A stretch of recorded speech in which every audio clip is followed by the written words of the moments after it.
Go ahead. Thank you, Jen. Sorry to see you go. Are you? With news of Jen Psaki moving on and her replacement announced, I feel like when a band announces the end, you honour their run by playing their best hits. But what I can tell you is that your data you're citing here means the Border Patrol was doing their job. So it's only fitting that we play the very best hits of Psaki dunking on Doocy. And we'll kick things off with the classic hit, gas prices. So you say that you're going to do everything that you can to reduce the impact that high gas prices have on Americans. We're asking other countries to think about maybe pumping more oil. Why not just do it here? Well, to be very clear, federal policies are not limiting the supplies of oil and gas. Let me finish. Let me give you the facts here. And I know that can be inconvenient, but I think they're important in this moment. To the contrary, we have been clear that in the short term, supply must keep up with the demand.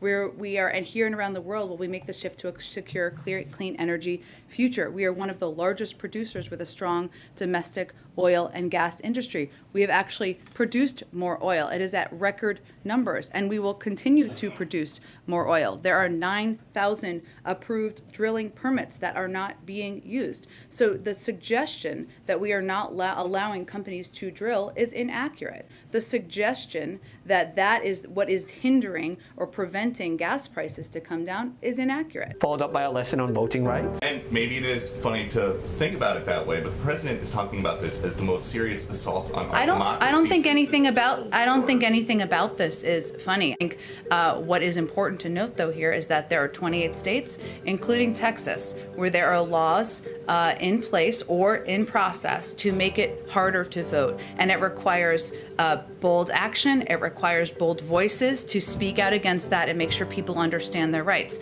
That's exactly what's happening here. Pipelines. Would President Biden ever undo his executive order that stopped the construction of the Keystone XL pipeline? Are you suggesting that would solve the gas prices issue? Well, do you think that that would maybe affect prices faster than getting the whole country off of fossil fuels? I actually don't think it would. The Keystone was not an oil field. It's a pipeline. Yeah. Also, the oil is continuing to flow in just through other means. Well, again, Peter, the U.S. produced more oil this past year than in President Trump's first year.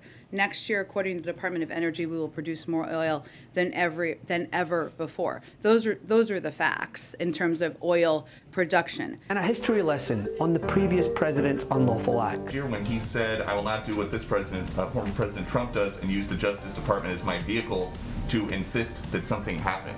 Well, since you give me the opportunity here, former President Trump used his office to incite an insurrection. He put political pressure on senior DOJ officials to propagate lies about the election to the point where they threatened to resign en masse. I think there's hardly a comparison there. It's been quite the run, but I'm sure the next press secretary will pick up exactly where she left off.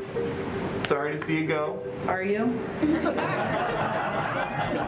Yes, and you've always been a good sport. Thank you. So As on have you. behalf of everybody, thank you. Thank for you. everything.